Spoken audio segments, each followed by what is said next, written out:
C'est toujours un petit peu émouvant. Alors à cette époque, dans les années 40-50, Darwin prend un peu son temps. C'était quelqu'un d'assez lent, enfin, il fait des travaux par ailleurs, il collabore à plein de revues, plein de sociétés, mais il met beaucoup de temps à écrire, à mettre ses idées au clair. Et aux alentours de 50 ans, enfin à 50 ans, là c'est une photo quand il est aux alentours de 50 ans, on lui dit il va peut-être falloir que tu accélères le mouvement, parce qu'il y a des gens qui ont l'air d'avoir à peu près les mêmes idées que toi, et qui sont sur le point de les publier, notamment un zoologiste qui s'appelait Wallace, qui avait lui aussi fait son petit tour du monde, lui aussi regardait des variétés d'espèces, et puis peut-être parce que cette idée était mûre dans la société à l'époque, arrivait à la même conclusion. Et ils se sont écrits, Wallace lui a écrit en lui disant voilà, j'ai une idée, je ne sais pas ce que vous en pensez. Là, Darwin reçoit ça et se dit mais c'est pas possible, c'est exactement ce sur quoi je m'apprête à publier depuis des années en repoussant un petit peu. Il le montre à des collègues à lui qui le connaissaient depuis longtemps et ses collègues disent qu'eux savent qu'il a l'antériorité sur cette idée et pour une fois ça se passe assez bien. Wallace comprend très bien la situation. Et il y a une séance de l'Académie des sciences de la Société linnéenne à Londres qui va permettre aux deux d'annoncer un peu simultanément les résultats, mais où Wallace reconnaît l'antériorité de Darwin grâce à des preuves qui lui sont apportées par ses compagnons de route. Et donc, en 1858 a lieu cette conférence, et en 1859, elle ne frappe pas vraiment les esprits.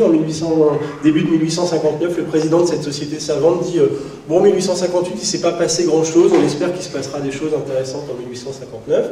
Et puis, en 1859, à la fin de l'année, c'est pour ça qu'on est aux 150 ans en ce moment, Charles Darwin publie une sorte d'ébauche de sa théorie un peu pressée par le temps, une sorte de bouquin qu'il veut comme une ébauche de sa théorie. Il imaginait publier un bouquin de plusieurs milliers de pages qu'il appelle L'origine des espèces, et ce bouquin, voilà, c'est celui dont on vous parle depuis tout à l'heure, que vous pouvez trouver en poche. Vous êtes éventuellement, c'est peut-être encore éventuellement un peu tôt pour vous pour le lire parce qu'il est à certains endroits techniques. Ceci étant, si vous aimez la biologie, je vous conseille à tous dans votre vie, si vous devez lire un seul bouquin de bio, de le lire une fois. C'est un bouquin absolument passionnant d'un homme honnête qui raconte les difficultés qu'il a avec sa propre théorie, qui essaie de prendre en compte les objections qu'on lui a fait pendant plusieurs années. Donc il est très moderne dans sa manière de considérer la science. Vous verrez que c'est aussi quelqu'un de passionné, il est adhérent de toutes les sociétés de pigeons de Grande-Bretagne. Il n'arrête pas d'avoir des idées différentes. Et pour suivre le cheminement d'une pensée, c'est vraiment un livre que je vous recommande fortement. Je ne vous dis pas de vous y précipiter là, dans les jours qui viennent, mais gardez dans un coin de votre tête que s'il y a peut-être un livre dans votre vie d'histoire de la biologie qu'il faut lire, c'est très certainement celui-là, sans conteste. Et donc il publie ce livre. Le livre est épuisé, la mythologie veut qu'il soit épuisé quasiment le jour de sa sortie, et c'est assez vrai parce qu'il avait été imprimé à 1250 exemplaires et il a été déjà en précommande, comme on dit maintenant, mais c'était un peu l'idée en fait, et il est épuisé quasiment le jour de sa sortie à Londres. Il y en a très vite plusieurs éditions, il y aura en tout 6 éditions du livre, et qui vont très vite susciter une forme de polémique, puisqu'on voit très rapidement dans la presse de l'époque fleurir des caricatures comme celle que vous pouvez voir. La question se cristallise autour de l'idée, visiblement, qui choquait beaucoup à l'époque, peut-être qui pourrait choquer certains d'entre vous, que, et je mets des guillemets, l'homme descendrait du singe. Ça, c'est quelque chose qui n'est pas exactement dit comme ça chez Darwin, et d'ailleurs, on a vu, le film vous a montré que c'est pas comme ça qu'il faut raisonner, on est plus cousins des singes qu'on est leurs descendants. Je crois que vous avez le film vous montrait bien que toutes les espèces que l'on voit actuellement, il n'y a pas d'ancêtres les uns des autres, on est tous des cousins, les espèces sont tous en cours d'évolution.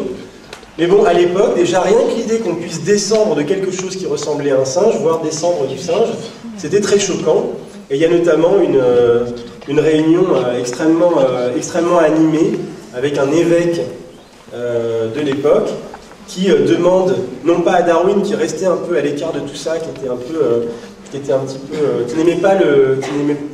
n'aimait pas la confrontation, donc il était dans ses terres, dans le Kent, à quelques distances de Londres, mais il avait un compagnon de route qui s'appelait Huxley, qu'on a surnommé le bulldog de Darwin, parce que lui par contre il déchirait tout quand on attaquait Darwin. Et il y a cette fameuse réunion où Huxley est confronté à un archevêque.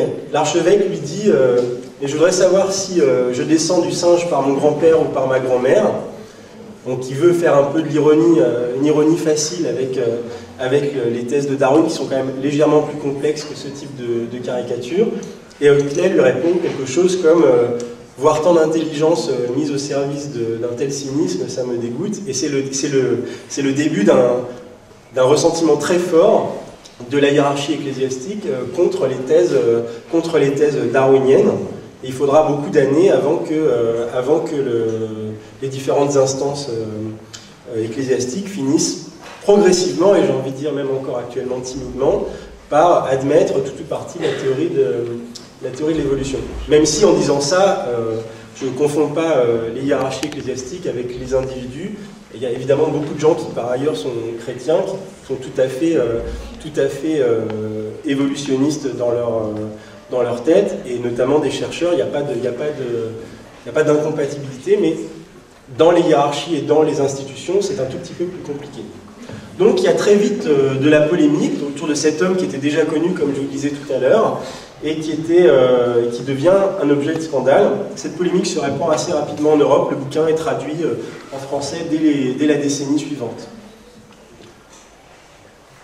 Alors il y a un raté dans cette histoire, c'est que en 1865, il y a un moine qui n'est pas du tout anglais, qui est un moine en Moravie, donc, qui serait plutôt sur le territoire de la République tchèque actuelle, qui s'appelle Gregor Mendel, et qui fait des travaux,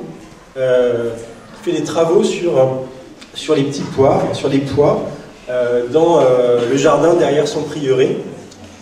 Et il fait des travaux sur les pois et il regarde un peu la distribution des caractères de ces pois, génération après génération. Il fait des croisements. Et puis il regarde si les pois sont, alors vous voyez là tout en haut à gauche, si les pois sont sphériques ou ridés, s'ils ont des couleurs différentes. Et en fait, ce faisant, Mendel, par une expérience de pensée, fonde les lois de la génétique, et il les publie dans une toute petite revue, dans des comptes rendus d'une revue locale. Il selon la légende, mais je crois que c'est vrai, il en envoie un exemplaire à Darwin. On a retrouvé un article de Mendel dans la bibliothèque de Darwin, mais vous savez, pas découpé. Les feuilles étaient, à l'époque, quand les bouquins étaient, il fallait découper les pages avec un ouvre-page quand on recevait des livres. Et visiblement, Darwin n'a pas lu ce papier. Peut-être que ça aurait provoqué des rencontres vraiment très très intéressantes.